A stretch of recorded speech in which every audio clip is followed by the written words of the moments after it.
జోగిపేట పట్టణంలోని Pabbathi హనుమానాలయంలో 17వ ward councillor ఆకుల చిట్టిబాబు ఆధ్వర్యంలో నిర్వహించిన శ్రీ సీతారాముల కళ్యాణోత్సవానికి రాష్ట్ర వైద్య ఆరోగ్య శాఖ మంత్రి దామోదర్ రాజు నరసింహ, మంత్రి కూతురు త్రిషా దంపతులు హాజరయ్యారు.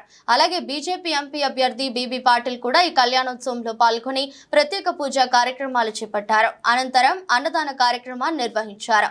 వీర హనుమానాలయంలో 12వ వార్డ్ కౌన్సిలర్ కె నాగరాజు దంపతులు, డాక్టర్ పులుగు వీణ దంపతులు, బలరాం రాజు దంపతులు కళ్యాణోత్సవం నిర్వహించారు. అక్కడ జరిగిన కళ్యాణోత్సవంలో కూడా మంత్రి దామోదర్ రాజు నరసింహ పాల్గొని పూజా కార్యక్రమాలు చేపట్టారు.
ఏం చేశారమ్మా?